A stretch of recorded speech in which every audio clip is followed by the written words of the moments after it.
Good morning students. 7 chapter simple lifting machine में हम अब न्यूमेरिकल्स सॉल्व करना स्टार्ट करते हैं।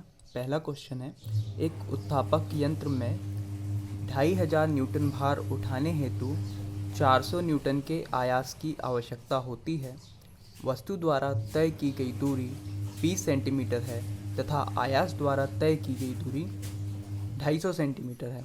तो हमें ज्ञात करना है फर्स्ट मैकेनिकल एडवांटेज यानी यांत्रिक लाभ, दूसरा वेलोसिटी रेशो या वेगानुपात, और तीसरा है दक्षता या इफ़िशियंसी, जिसे ईटा से दर्शाते हैं। तो सॉल्यूशन में सबसे पहले क्या लिखा जाता है, हमें क्या क्या दिया गया है। तो गिवन, व्हाट इज़ गिवन, भार जो कि उठाया जाना है, जिसे हम W से प्रदर्शित करते हैं, वो कितना है 2500 न्यूटन। इसके बाद दिया हुआ है आयास 400 न्यूटन के आयास की, जिसे हम किससे प्रदर्शित करते हैं, कैपिटल P से, कितना है 400 न्यूटन। इसके बाद हमें क्या दिया हुआ है, जो आयास द्वारा चली गई दूरी है और भार द्वारा चली गई दूरी है। तो आयास द्वारा चली गई दूरी, ये आयास द्वारा तय की गई दूरी कितनी है 250 सेंटीमीटर, 250 सेंटीमीटर, और भार द्वारा चली गई दूरी, वस्तु द्वारा तय की गई दूरी 20 सेंटीमीटर। ठीक है, अब हमें 3 चीज़ें निकालना है। तो पहला जो काम है वो है मैकेनिकल एडवांटेज यानी यांत्रिक लाभ, जिसे हम MA से ही प्रदर्शित करें। ठीक है, MA बराबर क्या होता था, W/P। तो यहाँ पर मान रख देते हैं। W का मान कितना है 2500 और P का मान कितना है 400।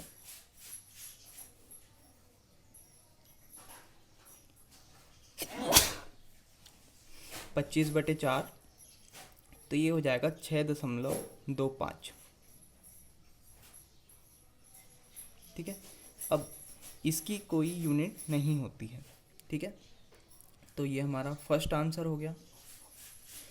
इसके बाद सेकंड क्या निकालना है, वेलोसिटी रेशो VR यानी वेगानुपात। तो वेगानुपात हमने क्या देखा था, x/y, जहाँ पर x क्या थी, आयास द्वारा चली गई दूरी, और y क्या थी, भार द्वारा चली गई दूरी।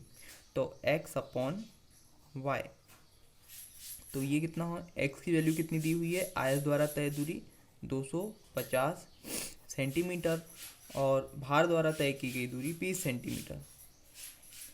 याद रखें, जब भी हम दो क्वांटिटीज़ का भाग देते हैं, जैसे मैकेनिकल एडवांटेज है या वेलोसिटी रेशो है, तो इन अनुपातों में ऊपर और नीचे, नॉमिनेटर और डिनोमिनेटर के जो यूनिट है वो एक समान होना चाहिए। ऊपर भी न्यूटन होना चाहिए, नीचे भी न्यूटन होना चाहिए। यहाँ पर ऊपर यदि सेंटीमीटर है तो नीचे भी सेंटीमीटर होना चाहिए।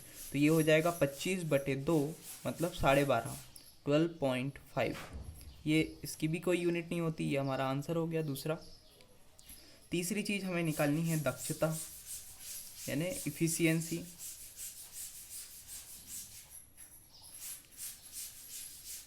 जिसे हम किससे प्रदर्शित करते हैं, ईटा। तो ईटा बराबर क्या होता है, हमने क्या देखा था कि दक्षता यांत्रिक लाभ और वेगानुपात के अनुपात के बराबर होती है। यांत्रिक लाभ बटे वेगानुपात, मतलब यांत्रिक लाभ MA/ वेगानुपात वेलोसिटी रेशो। तो ईटा इज इक्वल टू